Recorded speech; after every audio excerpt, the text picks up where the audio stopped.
Oh, yes, can you believe it? In less than 24 hours, we have playoff basketball. Let that sink in as we welcome you to our NBA Today playoff preview. I'm Malika Andrews, and over the next hour, we are going to dive into each and every series that tip off this weekend.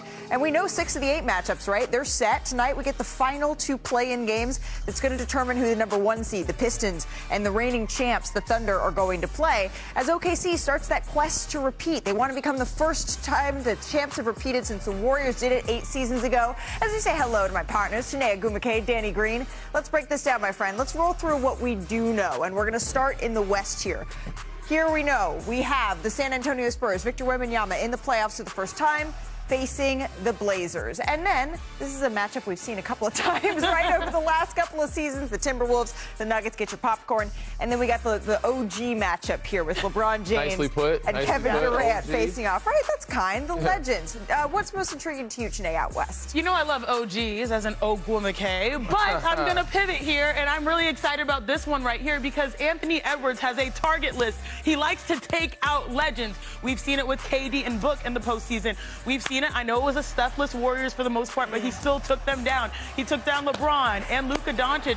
And so overall, when you think about Anthony Edwards, these are the moments that legends are made. Yep. He's so young, but the potential is already there for him to make more history. That's a little stink face you gave it over. Oh, you don't agree? No, I mean, I think it's going to be fun, lights, camera, action, but Minnesota, to me, has not been that great, and Denver's been really good. But I do want to see Anthony Edwards against Denver. He does take out Giants. It's always fun when these two play. All right, that's the West. How about we switch over to the East here, Danny? How many times... Impress me, Danny. Do you I'm not as impressive as you. Do you think these two teams, the Celtics and 76ers, have played in the postseason?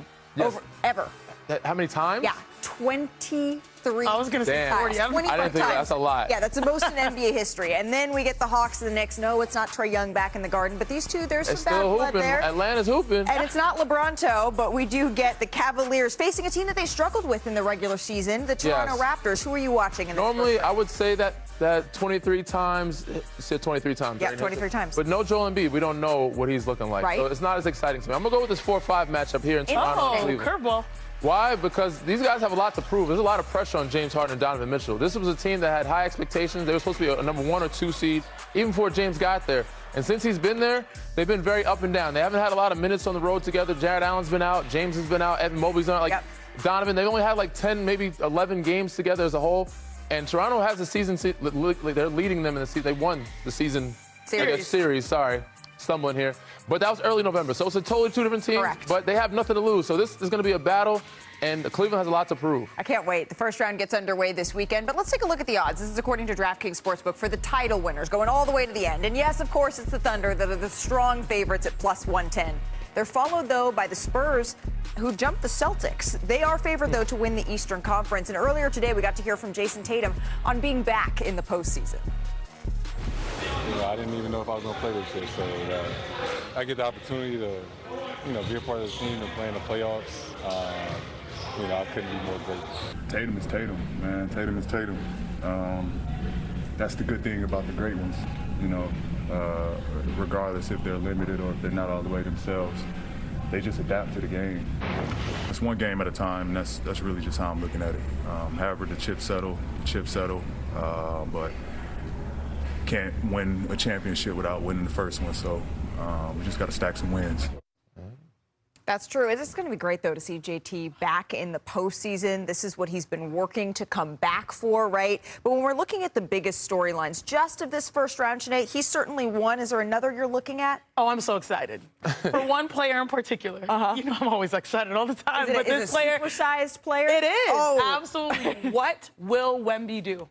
What will Wemby do? My claim to fame this season, maybe people slept on it, was before the All-Star break and Shai Gilgeous-Alexander was out, I said Victor Wembanyama is the most dominant player right now in the NBA. And hey, he made me look really smart because the second half of the season, he has been sensational. When he's played, the Spurs are 22-2 post All-Star. Yep. And he's been averaging 26 and 12. It's not what you do, it's how you do it, dominating all facets. And so we've been waiting for a moment for Victor to really have a breakout when it comes to games that matters most. And so I'm excited to see what he'll do in the postseason. I mean, he's a superstar. We're all excited to see Wemby. But against Portland, I'm not as excited. I think they should beat them at 5 games. Which means he's going to have big games. For sure. It's Portland, but I'm excited to see Wemby. You're overlooking Donovan Clingan just like that.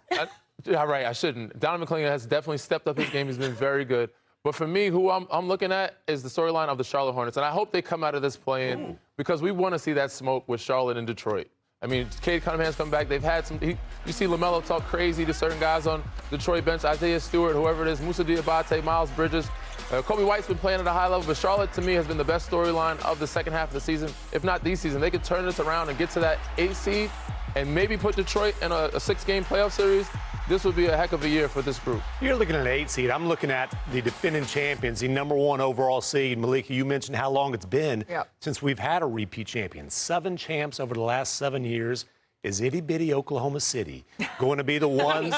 It's a tiny little market. It's a tiny little market. Are they going to be the ones to end that trend? And, yeah, I'm excited about Wemby, but let's go north on I-35. Let's go north in the standings, and they might collide in the conference finals. But Oklahoma City, is this the next dynasty? If it is, you know, you got to repeat. And history says that they got a pretty good shot at being able to do so, right? Because when you take a look at #1 seeds, they've won the title 64% of the time since seeding began back in the mid-'80s. And that includes, of course, the last 3 champions. So no repeat since the Golden State Warriors did it in 2018. And Danny, you've been on title teams that have mounted their comeback to try to do it again. It is hard to win consecutive titles. What do you think is going to be the thing that stands in Oklahoma's path? Because it's easy to just say OKC is going to do this again. It's much more difficult than that. No, it's harder to win a championship the second time around. Really? Yes, the target is bigger on your chest. Everybody's giving you their best shot. Teams are gearing up to change their rosters to beat you, to be like you, to take your formula and do it against you. So every team, especially the Spurs or the Denver Nuggets, have geared up for this Oklahoma City Thunder type of team. Golden State's been great, and we've seen some good things from them.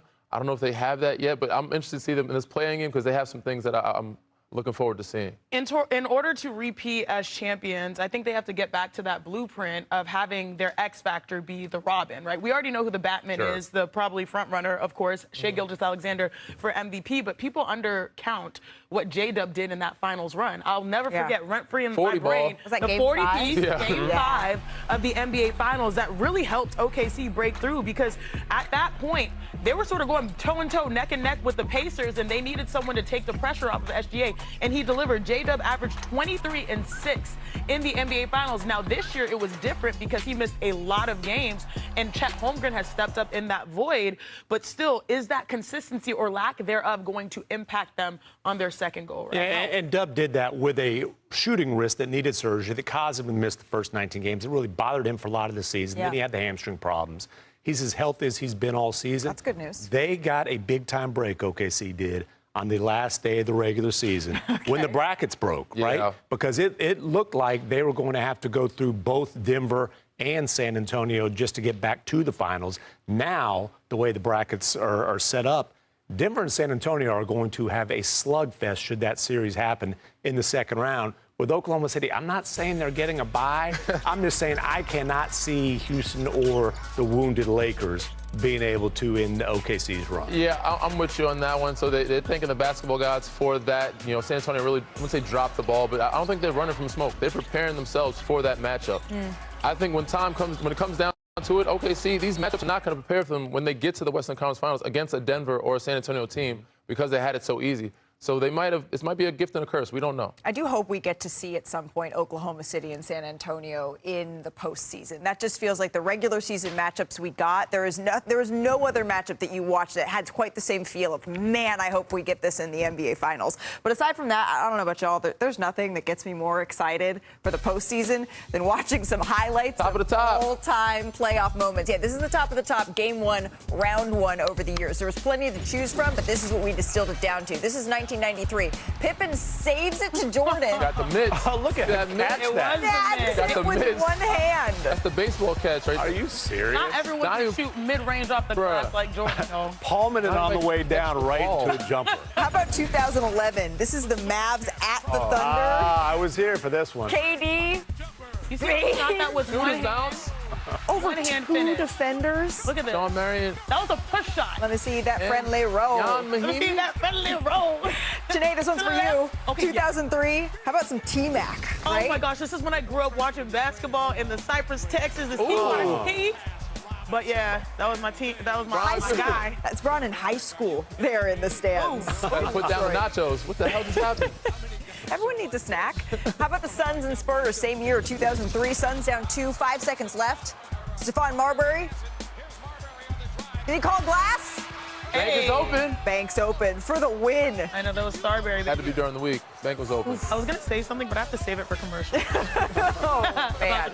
At number 1, get the bleep button ready. Blazers, Lakers, this is 1998. Watch Shaq out. Oh, no. Talk about catches. Mitts. rumbling down the lane there for the Hey, you playoff. can't jump there. You cannot jump there. We got to get some more of these types of highlights this weekend. This is just the beginning. Hey, coming up here on our playoff preview, do we get a swarm warning coming into the Magic Kingdom? We have the keys for Charlotte to keep their storybook season alive. McMahon, you're sticking with this as just a layover to Cancun here? Yeah, but I forgot the games in Orlando.